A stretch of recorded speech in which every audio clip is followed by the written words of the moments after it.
Happy Sunday. So today I am getting ready for a photo shoot that I have later this evening. I just kind of wanted to show a little bit of the prep work for that. So I still have my curlers in. I'm probably gonna wait a little bit to take those out, but I will be showing a video of that later in the week. But for now, we're gonna do a typical Science Sunday. We're just gonna do a pretty basic contouring look. Just gonna look fabulous. So let's get into it. So since my photo shoots this week, so the first one was a boudoir photo shoot.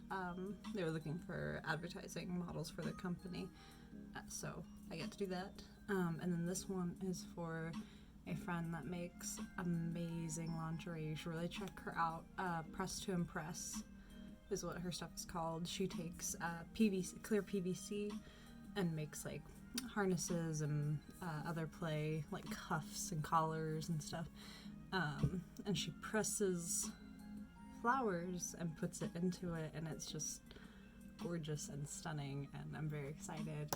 She's going to be releasing a new piece, and so she asked me to model that for her, and I'm very excited. And yeah, so that's what I'm going to be doing today. So since it's all sexuality and sensuality, I decided I would do something scientific on sex research. So let's get into it. 1938, women students at Indiana University asked for a class for students who were engaged or married. They get a little more than they asked for, as they helped launch the field of sexuality research. The university asked zoology professor Alfred C. Kinsey, SCD, to coordinate a class on sexuality, reproduction, contraception, and similar topics. In preparing for the class, he discovered that the scientific literature on human sexual behavior was sorely lacking. There were few studies, and most were based on small numbers of patients or were judgmental in tone. In response, Kinsey set out to create his own data. In the years that followed, he conducted face-to-face interviews with almost 8,000 people about their sex lives, with his colleagues collecting another 10,000 sexual histories. Today, psychologists at what is now called the Kinsey Institute are conducting research that is far different from Kinsey's project of creating a taxonomy of human sexual behavior. Research on how sexual behavior and the menstrual cycle interact to affect the human immune system, for example, could have implications for how time vaccinations for maximum efficiency and how to schedule cardiology visits for the most accurate test results. Another researcher offers study participants condom buffets so men can find the most comfortable fit, which could improve condom usage and reduce HIV infections. Another project could help identify sexually aggressive men and inform future. Back in Kinsey's day, the Institute started off with descriptive types of studies of sexual behaviors, said psychologist Stephanie A. Sanders, PhD, who joined the Institute in 1982 and has twice served as its interim director. The fact that it has been alive all these years and didn't die with Kinsey is testimony to its bringing in of other researchers and having a large mission to understand human sexuality and well-being and the factors that influence them. So I'm going to go in with this highlighting powder. This is all in the James Charles palette, and this color is called Face. And again, I love this all over my face, and I'm just going to put it all over and just sparkle and shine for the camera. And just make my skin look flawless. Flawless.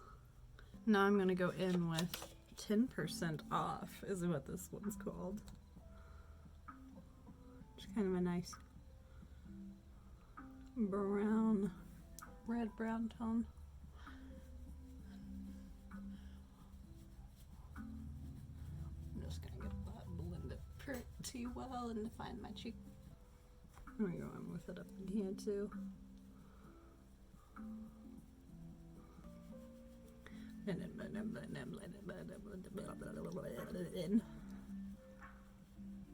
I'm also going to bring it up here on my nose. Just a smidge. So my nose is crooked. You can't see that line. But I love it, and I am just going to follow my natural line, because I used to really hate my nose, but ever since I got my septum pierced, I have been able to embrace it a lot more.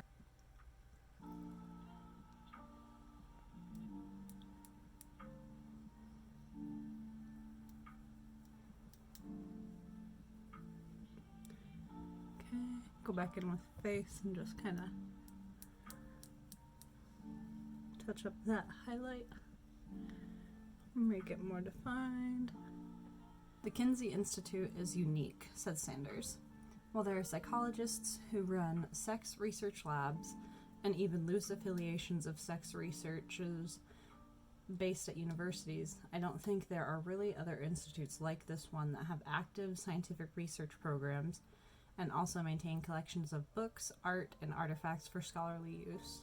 Kinsey began his career cataloging millions of gall wasps before shifting his taxonomic interests to humans.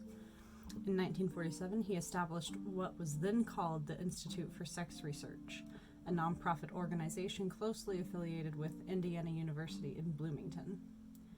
Originally designed to provide a confidential repository for the interview data from Kinsey's studies, the Institute also continued to conduct research. In 1948, Kinsey published his groundbreaking and controversial Sexual Behavior in the Human Male, which became a surprise bestseller. Sexual Behavior in the Human Female followed in 1953 to even more controversy and media coverage. Before Kinsey, most of the people who conducted sex research were physicians or psychologists who used their patients as research participants, says historian Donna J.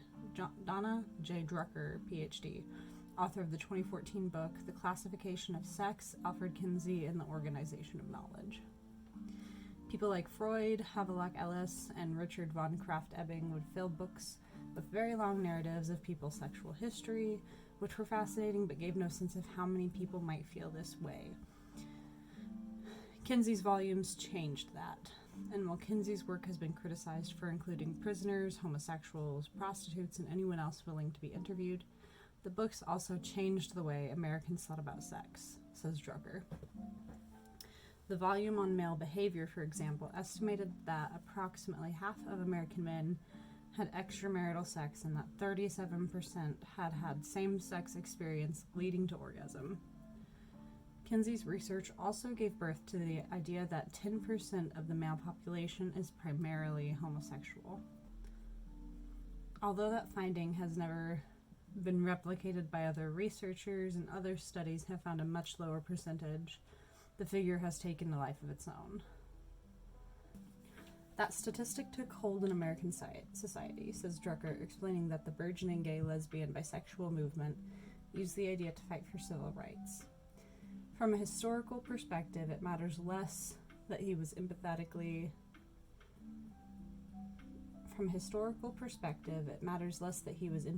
right or wrong than the fact that the 10% figure has structured both pro and anti-homosexual rhetoric and movements in the U.S. from 1950s through the present.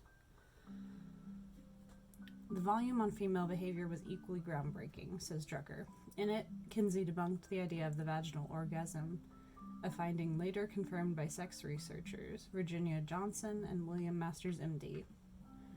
The book also revealed that more than a quarter of women had had extramarital sex by the time they reached their 40s. Sex Offenders, an Analysis of Types, published in 1965, was also influential. Kinsey's argument was that people were spending years and years in jail for extremely minor sex crimes, such as a man receiving oral sex from another man. The idea that lots of sex crimes were things that many people do, don't hurt anyone, and should be legalized. Now led by biologist Sue Carter, PhD, the Institute is broadening its focus to incorporate the science of love and relationships into its mission.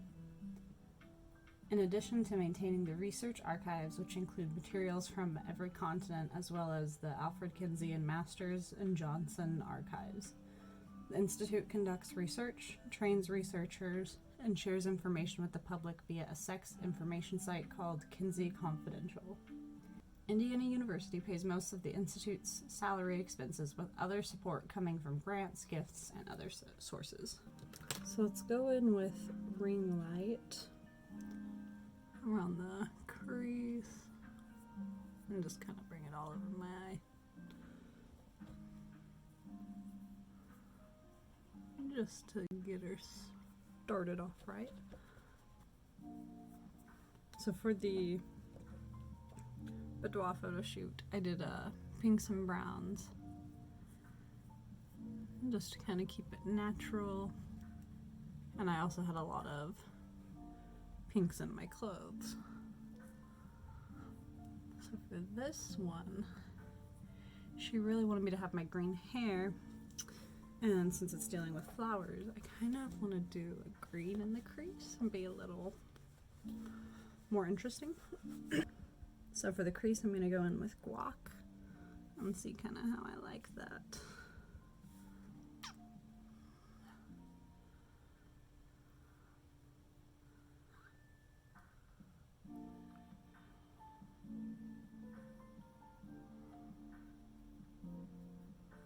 So I'm going to be shooting around a bunch of plants, and I kind of just want to match all of that. Now I'm going to go in with the color Daddy.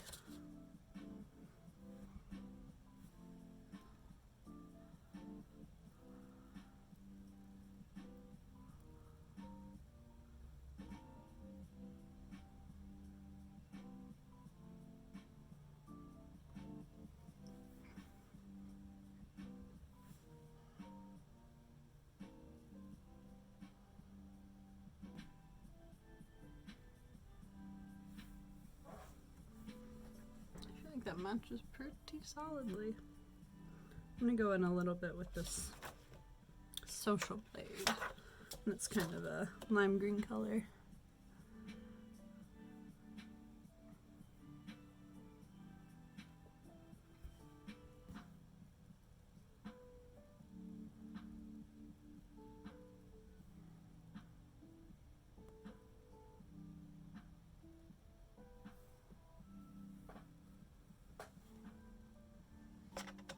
It's called So Good.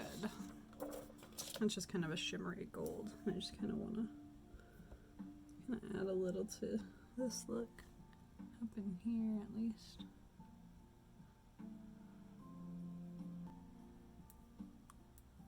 Put a little on under here.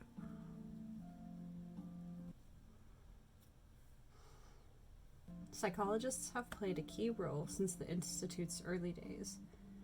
Clinical psychologist Waldell Pomeroy, PhD, was the first person Kinsey trained in his method of collecting sexual histories, for example, and several psychologists have led the Institute throughout the years. These days, several psychologists are still exploring questions of human sexual behavior. Sanders' research focuses on the barriers that keep people from using condoms effectively, especially an often overlooked factor: condom-related arousal problems. In a study of young heterosexual men published in AIDS and Behavior in 2014, for example, she and colleagues found that condom-associated erection problems, often caused by poorly fitting condoms, can become chronic and decrease motivation to use condoms. That research program could help produce more accurate data about condom use, says Sanders. Since condom-related erection problems, condom-related discomfort or pain in female partners, and other factors may cause men to put condoms on late in a sexual encounter or take them off midway through. Researchers who simply ask whether a couple uses condoms aren't getting the whole. She and her colleagues are now developing interventions to increase condom use. The Institute's homework intervention strategy gives men what Sanders calls a buffet of condoms of various types, plus lubricants to try out without the pressure of a partner. If you want to be good at sports or music, you have to practice and use the right equipment, and the same is true of condoms. Noting that not everyone wears the same size sneaker. You don't have to use the standard condom your grandfather used. The intervention appears to work in a recent pilot study published in 2014 in the Journal of American College Health. For example, Sanders and colleagues found that the intervention reduced unprotected sex among young men who have sex with men and increased their motivation to use condoms correctly. An emerging research area is sexual coercion and aggression, says psychologist Julia R. Hyman, PhD, who directed the Institute for a decade and is now a senior research fellow. It's not just a matter of looking at what happens to women who are victims, says Hyman.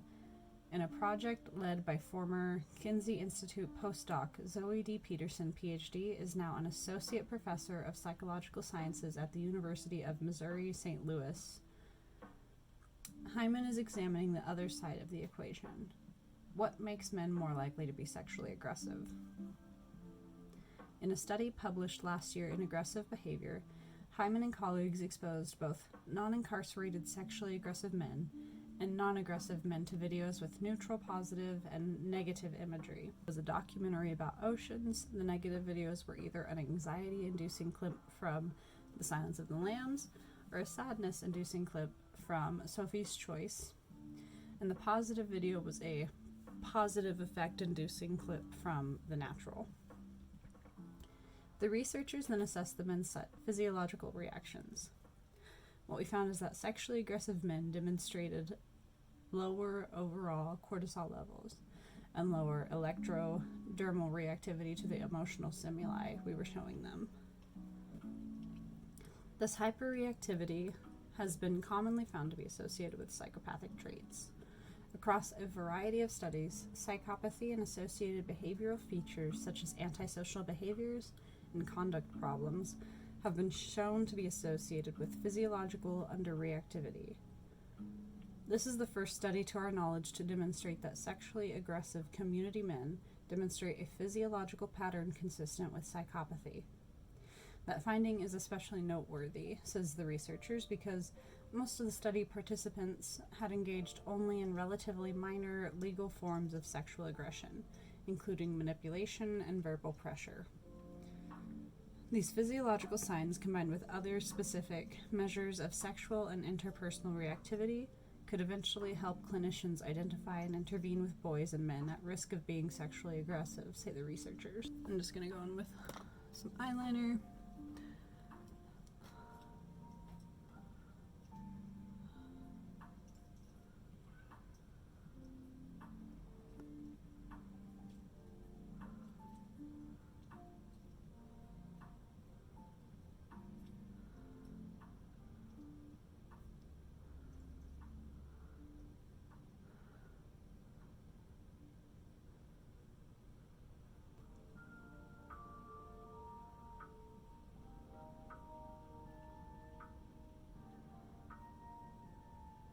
Sex and the immune system.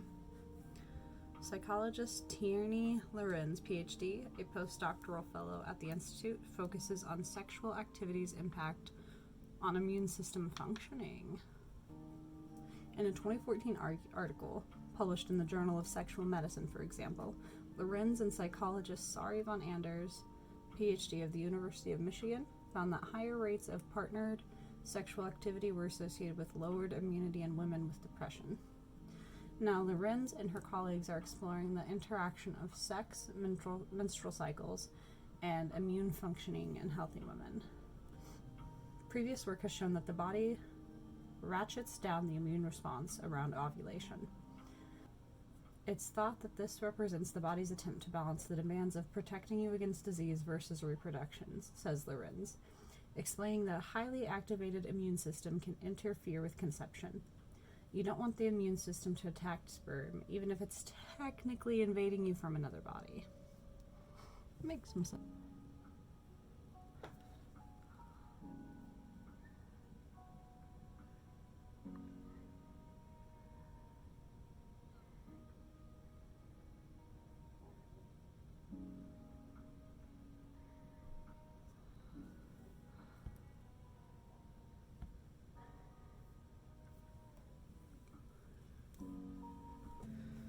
Lorenz and her colleagues have found that sexual activity intensifies the effect. Sexually active women have a greater change in immune function than their sexually abstinent counterparts, adding that the frequency of sexual activity seems to be driving the change.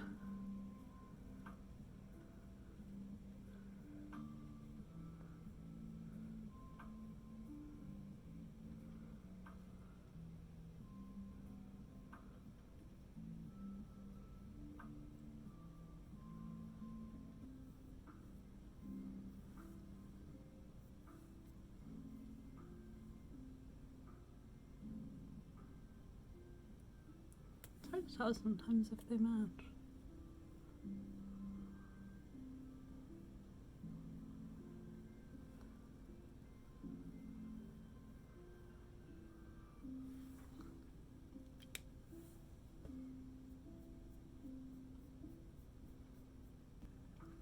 So today I'm actually going to be putting on eyelashes.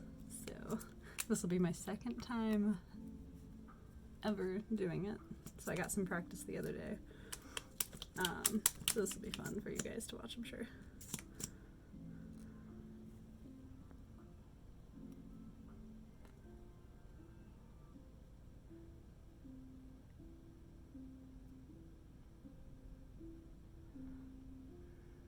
But once I can get comfortable using basic eyelashes, this is gonna kind of open a doorway for me to use some more intense and crazy styles, which I am very excited to play with. Wow, this green eyeshadow is really making the green in my eyes come out like crazy. Honestly, my eyelashes are already so crazy long, but it really does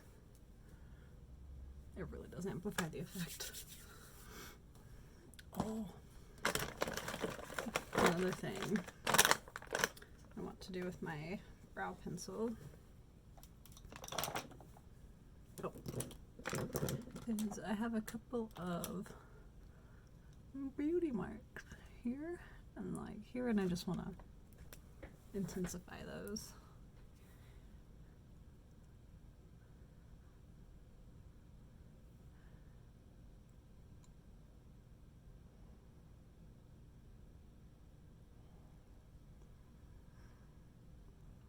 Oh, there's one more.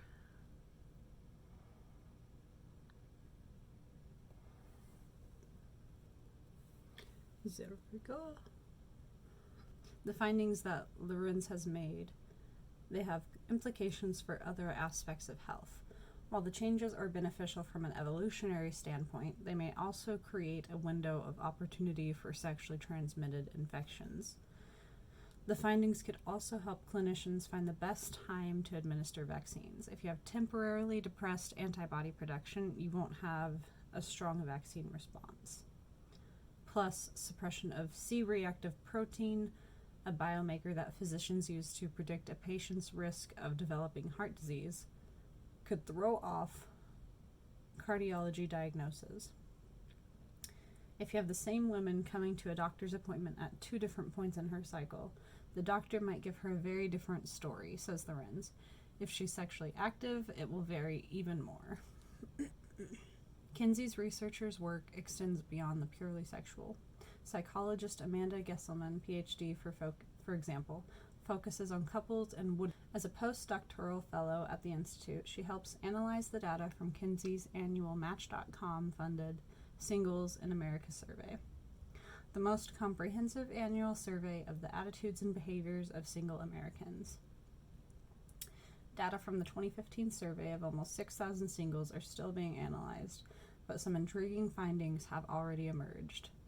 For one, says Jesselman, the survey revealed that people who use emojis in their texts get more dates and have more sex.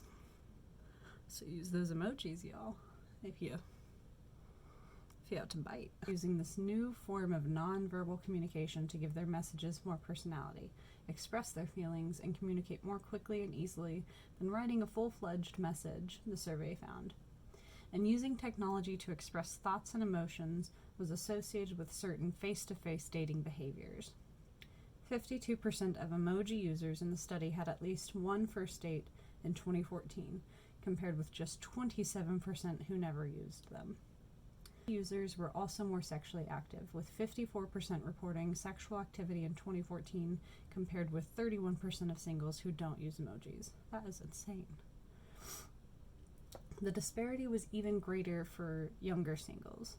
Among women in their 20s, 30s, and 40s, for example, emoji users were twice as likely to report having had sex at least once a month in 2014 compared to those who didn't take advantage of emoji. What's also interesting, Jesselman says, is the survey's inclusion of older daters, an often overlooked population. Yes, it is. The survey revealed that 34% of single Americans over 50 years old have dated someone they met online. 22% of them have been on a date with someone they met through Tinder or another dating app. While the number of older Americans using technology to find partners is higher than researchers previously thought, they're approaching the process more skeptically and researching their would-be dates more intensively beforehand. For Jesselman, who was duly appointed at Kinsey and the Fairbanks School of Public Health at Indiana University, Purdue University, Indianapolis, the focus on applicability among her interdisciplinary colleagues is one of the best parts of the jobs. A lot of sex and relationship research doesn't go any further than the classroom or a journal, she says. I wanted a position where I could contribute to research that would go further and make a big impact. That is really insane to me that emojis would cause that big of an impact on your sexual life. So I'm gonna just go in with this kind of a gold lip. It's just a nice shade, nice neutral. It's Hard Candy's Glitterazzi, the crystal lip duo, in the shade Nude Quartz. But honestly, it is delicious.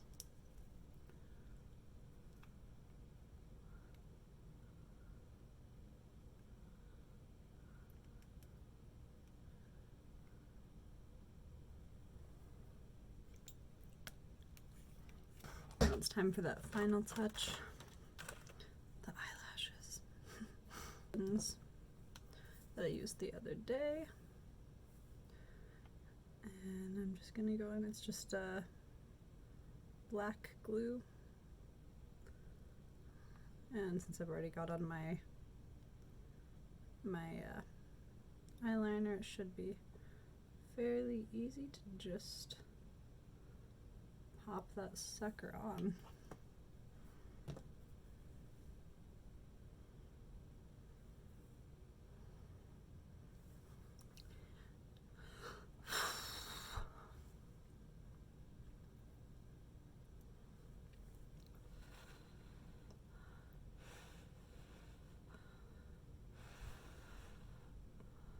Wow, I am shiny. Jesus Christ.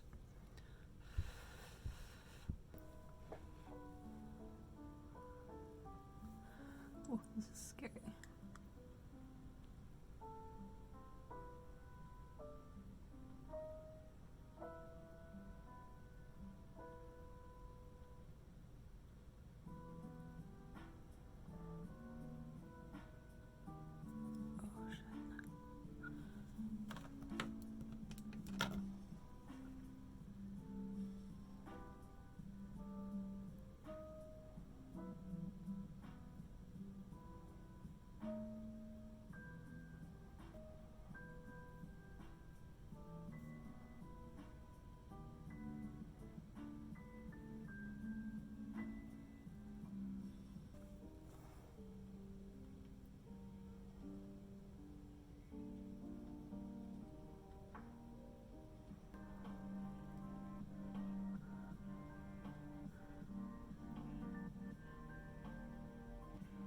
So the nice lady that I watched in the video of how to put these on did tell me that you need to be sure that the ends both have a little extra glue on them, just so that they stay down a little better.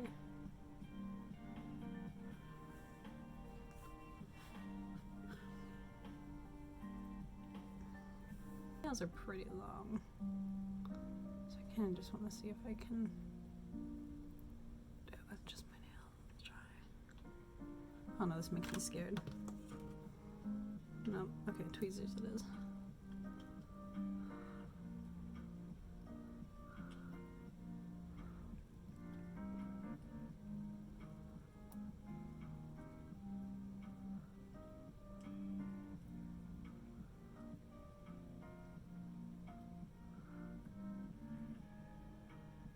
Messy, but I think it'll be alright. I think it'll be okay.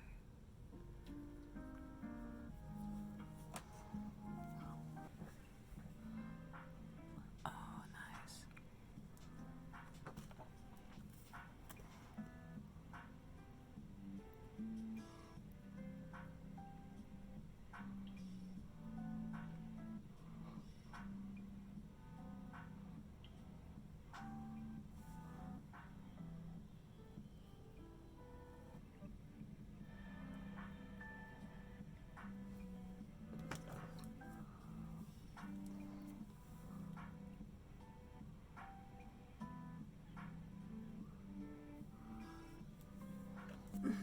I'm pretty sure I've got them pretty solidly fixed. I just have to touch up some spots. It's the only qualm I have about the black glue that I got, so I think I might try clear, see if it works out better. I don't know.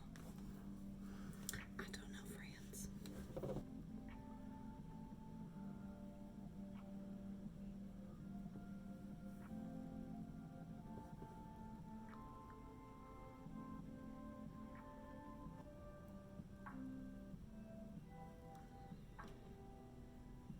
And a little more with the social blade.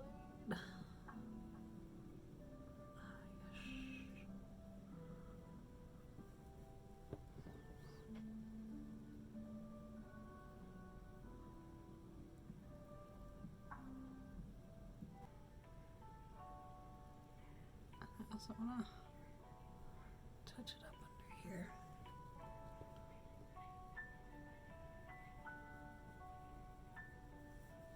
So I lost some of that during the process.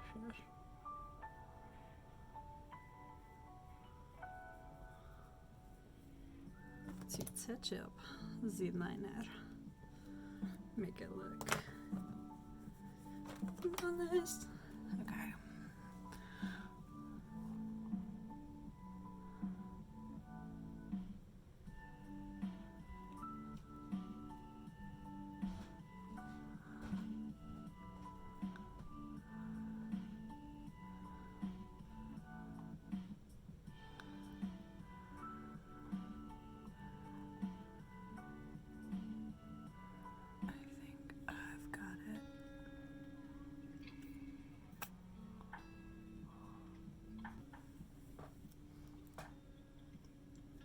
Well, that's it. I've done it. So yeah, that's all I've got for you guys today. This is the look. I am pretty much ready. Well, you guys, that's all I've got for you.